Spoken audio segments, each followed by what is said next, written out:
Hi നമസ്കാരം. സംസ്ഥാനത്ത് കനത്ത മഴ തുടരുന്ന സാഹചര്യത്തിൽ വിദ്യാഭ്യാസ സ്ഥാപനങ്ങൾക്ക് ഇപ്പോൾ അവധി പ്രഖ്യാപിച്ചിട്ടുണ്ട്. അതിൻ്റെ ഒരു വാർത്തയാണ് ഈ ഒരു വീഡിയോയിലൂടെ നിങ്ങളിലേക്ക് എത്തിച്ചു നൽകാൻ പോകുന്നത്. സംസ്ഥാനത്ത് പെരുമഴ പെയ്തുകൊണ്ടിരിക്കുകയാണ്. വയനാട്, ഇടുക്കി ജില്ലകളിൽ കേന്ദ്ര കാലാവസ്ഥാ മുന്നറിയിപ്പ് പ്രകാരം റെഡ് അലേർട്ടാണ് പ്രഖ്യാപിച്ചിരിക്കുന്നത്. അതുപോലെ തന്നെ 7 ജില്ലകളിൽ ഓറഞ്ച് അലേർട്ട്, 4 ജില്ലകളിൽ യെല്ലോ അലേർട്ടുമാണ് ഇപ്പോൾ പ്രഖ്യാപിച്ചിട്ടുള്ളത്. 5 ദിവസം കൂടി ഈ പേമാരി തുടരുമെന്നാണ് കേന്ദ്ര കാലാവസ്ഥാ വകുപ്പ് അറിയിച്ചിട്ടുള്ളത്.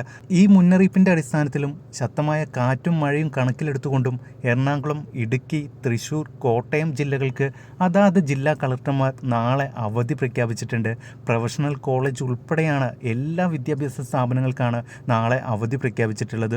ഒന്നും കൂടി എടുത്തു പറയാം, എറണാകുളം, ഇടുക്കി, തൃശൂർ, കോട്ടയം ജില്ലകൾക്കാണ് ഇപ്പോൾ അവധി പ്രഖ്യാപിച്ചിട്ടുള്ളത്. അംഗനവാടി മുതൽ പ്രൊഫഷണൽ കോളേജ് വരെയും അവധി പ്രഖ്യാപിച്ചിട്ടുണ്ട്. റെഡ് അലേർട്ടും ഓറഞ്ച് അലേർട്ടും പ്രഖ്യാപിച്ചിട്ടുള്ള മറ്റു ജില്ലകൾക്കും അവധി വരാനുള്ള സാധ്യതയുണ്ട്. അപ്പോൾ അതിൻ്റെ വീഡിയോകളൊക്കെ നമ്മൾ അടുത്ത വീഡിയോയിലൊക്കെ ആയിട്ട് നിങ്ങളിലേക്ക് എത്തിച്ചു നിൽക്കുന്നതാണ്.